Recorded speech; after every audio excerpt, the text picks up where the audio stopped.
Ukraine's naval drone swarm blinds. Russia's defenses and destroys $5.3 billion oil hub. In the last 24 hours, the conflict between Russia and Ukraine entered a new phase defined not by large fleets or massed missile barrages, but by precision, autonomy, and low-cost systems capable of bypassing some of the most advanced defenses on the Black Sea. As Russia intensified its winter campaign with a pre-dawn missile strike on Kyiv, Ukraine responded with a highly coordinated naval drone operation that struck deep into one of Russia's most protected energy hubs. The events revealed how rapidly the battlefield is shifting toward unmanned platforms, artificial intelligence, and multi-layered deception. Tools that are reshaping the strategic balance far from the front lines. Today, at 2:48 a.m., the situation over Kyiv shifted abruptly when Russian forces launched a concentrated strike involving approximately 45 Kh-series cruise missiles, according to Ukrainian officials. Analysts in Kyiv assessed that the attack formed part of Russia's ongoing campaign to degrade the national energy grid ahead of the winter season, applying pressure on civilian populations and increasing the operational burden on Ukrainian defense units. As the missiles struck multiple nodes of the electrical network, substations across the capital experienced immediate overloads, leaving large residential districts without power. This pattern reflected the broader trend of Russia's winter pressure strategy, but the operational consequences extended beyond the borders of Ukraine. Yesterday, at the port of Novorossiysk on Russia's Black Sea coast, a separate event illustrated Ukraine's shift toward low-cost, high-impact precision operations. A major oil export hub valued at roughly $5.3 billion sustained significant damage following a coordinated Ukrainian naval drone strike. Russian emergency authorities later confirmed widespread fires and structural damage across key pumping stations, storage facilities, and sections of critical pipeline infrastructure. Military analysts assessed that Ukraine had executed a compact, deliberately engineered attack meant to impose economic pressure, disrupt Russian logistics, and degrade fuel export capacity in the Black Sea region. This operation, as documented by Ukrainian defense sources, began with the deployment of 3 Murra V7 naval drones. Each vehicle carried an internal bay containing 4 FPV kamikaze drones, establishing a combined strike potential of 12 individual payloads. The Murra V7 platforms proceeded in a semi-submerged configuration, running with periscope height sensor masts while the hulls remained just below the surface. This posture allowed them to exploit gaps in coastal surveillance and generic surface search radars, as well as the low-elevation blind zones of shoreline observers. The initial transit phase toward Novorossiysk progressed without incident until the Murra swarm detected a dense Russian minefield ahead. Operators observing through sonar and forward-facing sensors from a remote location hundreds of miles away faced a critical obstacle. The minefield was arranged in overlapping patterns with minimal terrain separation, leaving a corridor only marginally wider than the drone's beam. Navigation depended on a hybrid guidance suite, integrating satellite positioning, inertial gyroscopes, and predictive algorithms. Ukrainian engineers described it as a fusion of aerospace-grade stabilization, high-precision automotive positioning, and compact deep learning models tuned for short horizon path planning and sensor fusion.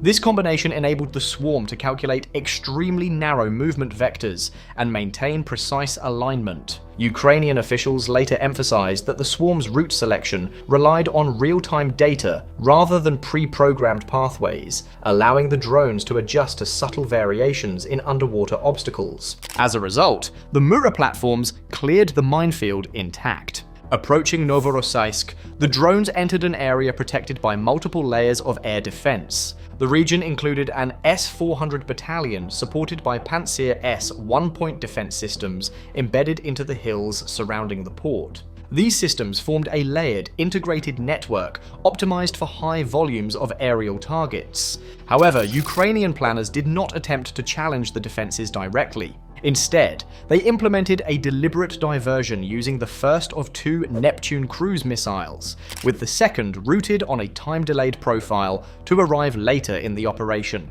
When the first Neptune entered detection range, the S-400's 92 N6E gravestone radar responded immediately, Russian operators tracked the projectile and launched interceptors. Footage reportedly showed the missile destroyed mid-air. The diversion was designed to achieve two objectives: force Pantsir radars to radiate, revealing their exact locations, and temporarily commit Russian computational and radar resources to a single perceived threat, much like overloading a computer with unnecessary processes to slow its broader response. Debris from the intercepted Neptune continued burning as it descended, and coastal winds carried the smoke towards the port. Interpreting the launch as the opening act of a broader missile attack, Russian forces activated the Krasukha 4 electronic warfare system, projecting wide-area jamming across the sector.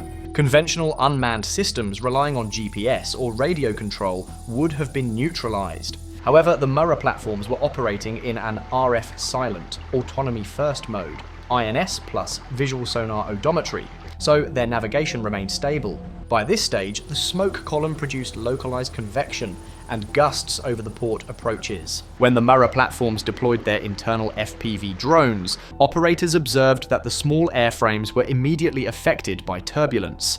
Onboard stabilizers struggled to compensate, generating erratic video feeds and complicating fine control movements. As the swarm advanced, a new signal appeared on the operators' displays: a supersonic aerial contact approaching from the west. Analysts later identified the aircraft as a Russian Su-35 Flanker E, an advanced air superiority fighter, with a multi-mode radar capable of limited sea surface cueing. Its vector suggested that it had been scrambled in response to the Neptune diversion. The fighter's radar posed a direct threat to the Murra platforms, which could be identified and destroyed before the FPV drones reached their targets. At this point, Ukrainian operators executed a rarely observed tactic. One of the Murra V7 platforms had been modified to carry a compact, vertically launched anti-air missile.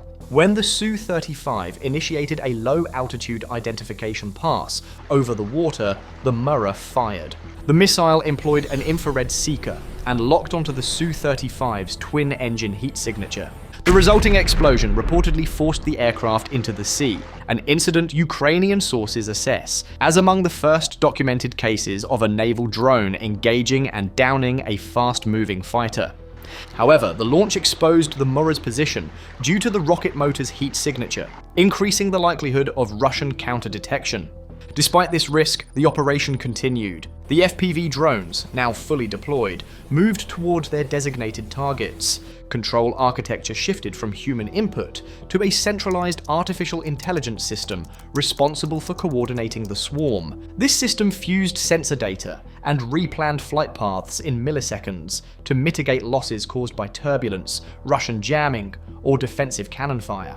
Inside the Russian command center, operators now faced a different challenge. Instead of losing radar contact, they experienced the opposite: a rapid overload of false signals. Ukrainian decoy transmitters and DRFM-based jammers injected phantom tracks into local radar scopes, while the FPVs remained electromagnetically silent. Operators reportedly struggled to distinguish genuine tracks from false plots. A Pantsir crew positioned on the southern ridge eventually acquired a legitimate target. They launched a missile that destroyed one FPV drone, which Ukrainian sources later described as a decoy, intentionally scripted with aggressive maneuvers to attract hostile fire.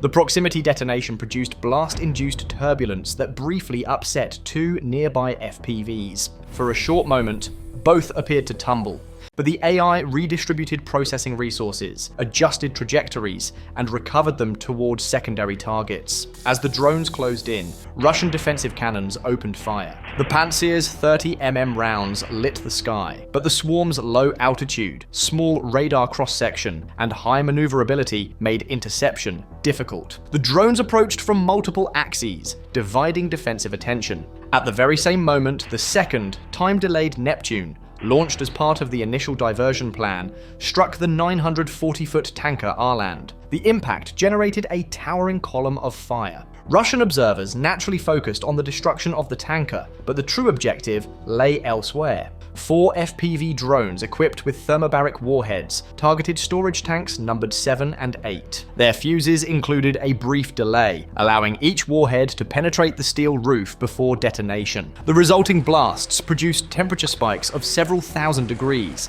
and internal pressure sufficient to rupture the tanks outward. The shockwave compromised adjacent structures, triggering secondary failures. The remaining FPV drones attacked critical pipeline junctions and pumping stations using shaped charge warheads capable of penetrating reinforced steel and concrete. These strikes severed key components of a port, handling roughly 760,000 barrels of oil per day, about 0.75% of global supply. Flames driven by pipeline pressure rose into the air, forming a continuous burn plume. By 5:12 a.m., the port's emergency response capacity was overwhelmed. Fire crews could not access the area due to ruptured secondary pipelines, producing uncontrolled fires along access routes. The situation escalated further when 2 surviving FPV drones retasked towards the S-400 command post, damaging the 92 N6E radar and disrupting the region's primary air defense coordination node. Satellite imagery captured at 6:45 a.m. displayed structural collapse across multiple berths, heavy damage to cranes, and extensive fires. Russian authorities later confirmed at least 3 fatalities among tanker crew members and additional injuries. Economically, the immediate disruption to export capacity resulted in initial estimates of about $68 million per day in revenue losses, while Brent crude futures briefly rose by more than 2.3%. The Novorossiysk strike exemplified a notable shift in Ukrainian strategy. Small, low-cost unmanned systems coordinated through advanced algorithms to degrade high-value infrastructure. The combination of naval drones, FPV platforms, decoys, electronic spoofing, and diversionary missile use demonstrated a multi-layered operational concept designed to exploit weaknesses in traditional air defenses. Will future engagements in the Black Sea region continue to be shaped by these low-cost, high-impact unmanned operations?